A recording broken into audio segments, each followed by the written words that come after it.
अमूल्य वात्सल्य लुटाने वाले सभी जिज्ञासु श्रोताओं को संबोधित श्री का जय जिनेन्द्र। आज मैं आपको बताने के लिए लाई हूँ अनेकांत और सप्तभंगी के बारे में कुछ बातें और साथ में एक गीत। हाँ, तो अनेकांत हमारे जैन दर्शन का एक ऐसा टेक्निकल वर्ड है, मतलब स्पेशल वर्ड है एक हमारे जैन दर्शन का अनेकांत, और ऐसा ही सप्तभंगी। तो कई लोग अनेकांत और सप्तभंगी को एक समझ लेते हैं। ये कुछ अंशों में एक भी हैं और कुछ अंशों में अलग भी हैं। अनेकांत का मतलब है कि हर वस्तु में, हर व्यक्ति में, हर बात में अनंत गुण होते हैं, अनंत उसके पार्ट्स होते हैं, अनंत उसके फैक्टर्स होते हैं, अनंत उसकी प्रॉपर्टीज़ होती हैं। और हम सारी अनंत चीज़ों को एक साथ एक ही समय नहीं कह सकते। तो एक को हम, जिस बात को हम कहते हैं वो हमारी मुख्य होती है, और जो बातें हम नहीं कह पाते एक ही साथ वो सारी उसमें ख़त्म नहीं होती, वो गौण हो जाती हैं। ऐसा नहीं है कि वो उनमें है नहीं, वो हैं उसके अंदर बाकी बातें भी, लेकिन हमें एक ही बात तो कह पाएंगे ना एक समय में। मान लीजिए हमारे हाथ में एक एप्पल है और हम कहते हैं इस सेब का रंग लाल है। अब सेब का रंग ही तो नहीं है ना, उसके अंदर तो कोई वज़न भी है, कोई एक उसका रस भी है, कोई उसका एक स्पर्श भी है, कोई उसकी एक आकार भी है, और बहुत सारी चीज़ें हैं उसके अंदर, सुगंध भी है, बहुत सी चीज़ें हैं। तो एक कोई व्यक्ति है एक, और उससे हम परिचय कर रहे हैं, तो पहली बार मिल रहे हैं जब हम उसका नाम पूछेंगे।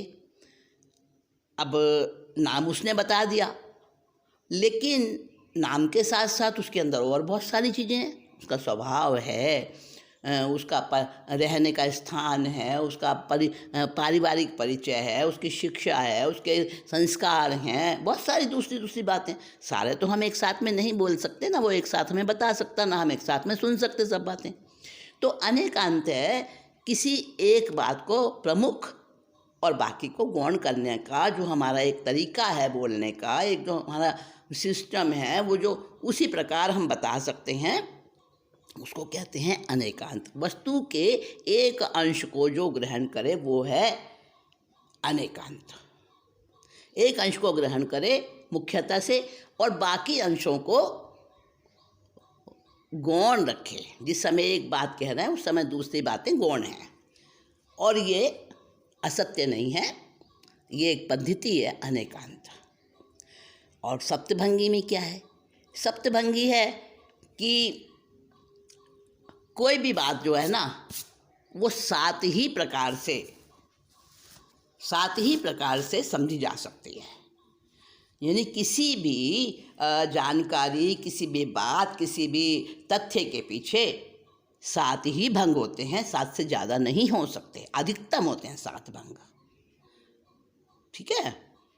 तो उसमें स्यात् अस्ति, स्यात् नास्ति, स्यात् अस्ति नास्ति, स्यात् अवक्तव्य, स्यात् अस्ति अवक्तव्य, स्यात् नास्ति अवक्तव्य, और सातवां स्यात् अस्ति नास्ति अवक्तव्य। आपको समझ नहीं आया होगा ना? देखिए मैं बताती हूँ।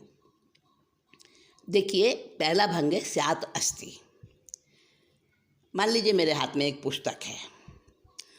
अब वो पुस्तक, स्यात् का अर्थ यहाँ पे वो शायद वाला स्यात् नहीं है, वो तो संशय हो जाता है, शायद ऐसा है शायद वैसा है, वो नहीं। स्यात् का अर्थ यहाँ पे वो नहीं है। यहाँ पे स्यात् का अर्थ है कदाचित, किसी अपेक्षा से। पुस्तक है मेरे हाथ में और मैं उसका परिचय दे रही हूँ, उसके बारे में बात कर रही हूँ, समझ लीजिए, मान लीजिए ऐसा। तो वो पुस्तक, तो मैं ये कहूँगी ये पुस्तक है, स्यात् अस्ति, कदाचित ये पुस्तक है।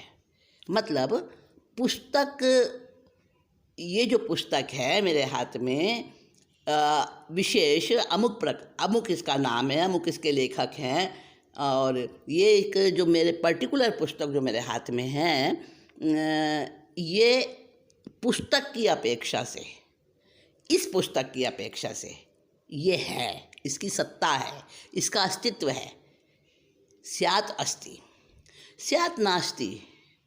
नास्ति का मतलब, अगर मेरे हाथ में पुस्तक है, समझ लीजिए मेरे हाथ में एक रामायण की पुस्तक है, तो वो रामायण की पुस्तक है, वो गीता की पुस्तक नहीं है ना। रामायण की पुस्तक है, रामायण पुस्तक है वो, तो वो गीता नहीं हो सकती। तो गीता की अपेक्षा से वो नहीं है।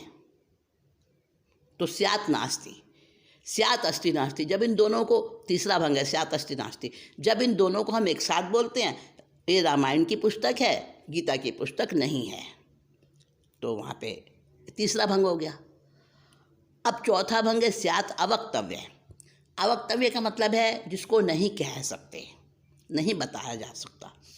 तो बहुत सारी बातें इसके अंदर और हैं, मैंने तो अभी पुस्तक के केवल नाम बताया है, अब इसमें और बहुत सारी चीज़ें हैं। तो जो मैं नहीं कह पा रही हूँ ऐसा भी बहुत कुछ इसमें है। तो स्यात् अवक्तव्य, जो नहीं बताया गया।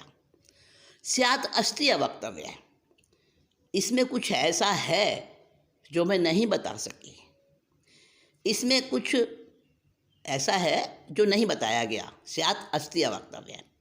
और फिर छठा भंग है स्यात् नास्ति अवक्तव्य, यानी इस पुस्तक में कुछ ऐसा भी है जो बताया गया है, छिपाया नहीं गया है, जो अभी अवक्तव्य नहीं है, कह दिया गया है, वो इसमें कुछ ऐसा भी है। और जब दोनों बातों को साथ में कहेंगे वो सातवां भंग स्यात् अस्ति नास्ति अवक्तव्य। कुछ ऐसा है इसमें जो कह पाए हैं, कुछ ऐसा है इसमें जो नहीं कह पाए हैं। ये मतलब 7 भंग हैं। आपको सुनकर आश्चर्य होगा कि आज हर फील्ड में, चाहे वो गणित का फील्ड हो, चाहे वो विचारों का फील्ड हो, चाहे मनोवैज्ञानिक फील्ड हो, चाहे वैज्ञानिक फील्ड हो, चाहे शिक्षा का फील्ड हो, यानी हर स्कोप से, हर एंगल से आज ये सप्तभंगी और अनेकांत ये एक ऐसे साइंटिफिक सब्जेक्ट्स बन गए हैं कि वैज्ञानिक भी जब कोई नया खोज करते हैं ना, तो इन अनेकांत और सप्तभंगी को कसौटी के रूप में रखते हैं। जब इन पर कोई चीज़ परख कर सही होती है तभी वो सही मानी जाती है। ऐसा है हमारा जैन दर्शन।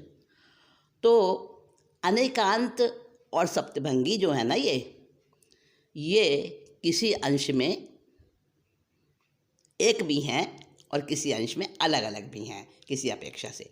आप मान लीजिए एक व्यक्ति है, अब वो जिसका भाई है वो तो कहेगा ये मेरा भाई है, उसका पिता कहेगा नहीं भाई मेरा तो पुत्र है, माँ कहेगी मेरा पुत्र है, बहन कहेगी मेरा भाई है, मामा कहेगा मेरा भांजा है, पत्नी कहेगी मेरा पति है, और मित्र कहेगा मेरा तो मित्र है भाई। तो व्यक्ति एक ही है, लेकिन किसी का कुछ अलग अलग रिलेशन है, बहुत सारे रिलेशन है एक व्यक्ति के अंदर। और रिलेशन तो ये तो एक उदाहरण दे दिया, उसके अंदर और बहुत सारी चीज़ें हैं, बहुत सारे गुण हैं। तो हर वस्तु, हर व्यक्ति, हर चीज़, हर परिस्थिति अनेकांत धर्म वाली होती है, अनेक धर्म वाली होती है, अनंत धर्म वाली होती हैं। तो अनेकांत का अर्थ है एक अपेक्षा से आपकी बात ठीक हो सकती है, एक अपेक्षा से मेरी बात ठीक हो सकती है। जो व्यक्ति कह रहा है मेरा भाई है, अगर वो कहने लगे मेरा भाई ही है और किसी का कुछ भी नहीं है, मेरा भाई ही है, ये तो जहाँ पर ही आ जाए वो एकांत हो जाता है, वो दूषित हो जाता है, वो झगड़े वाली चीज़ हो जाती है। अगर वो कहे भाई तुम्हारा बेटा भी है, मेरा भाई भी है, तुम्हारा पति भी है, हाँ मेरा दोस्त भी है, वहाँ भी आ गया, तो अनेकांत का मतलब है भी, ही नहीं, ही तो एकांत हो जाता है। ठीक है ना। और अगर हम ऐसा ना करें व्यवहार के अंदर, जीवन के अंदर, तो रोज़ रोज़ झगड़े हुआ करें, हर समय झगड़े हुआ करें। और जहाँ झगड़े होते हैं ना दोस्तों, वो इसीलिए होते हैं कि हम अनेकांत को भूल जाते हैं, अपनी बात को खींचते हैं, अपनी बात को ही मनवाना चाहते हैं, जिद करना चाहते हैं, और उस जिद के कारण से एकांत हो जाता है। और एकांत दृष्टि जहाँ हमारी हुई, वहाँ हम मिथ्यात्वी बन जाते हैं। तो ये हुआ अनेकांत। अब सप्तभंगी की वैज्ञानिकता आपको बताऊं। चाहे आप कागज़, पतले से पतला कागज़ ले लीजिए, पतले से पतला कपड़ा ले लीजिए, चाहे बड़ा लीजिए चाहे छोटा लीजिए, कैसा भी ले लीजिए आप, और आप उसको फोल्ड कीजिए, एक ही दिशा में फोल्ड कीजिए।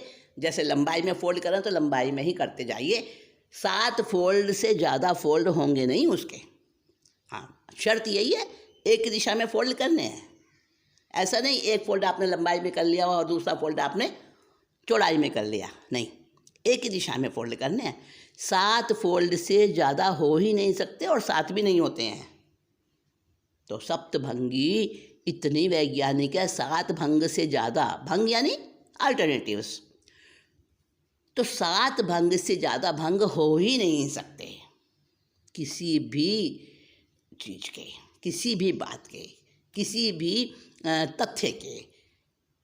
तो ये हमारा अनेकांत और सप्तभंगी, ये हमारा जैन दर्शन का एक ऐसा चमकते हुए सितारे हैं। ये 3 अ होते हैं जैन दर्शन के खास: अहिंसा,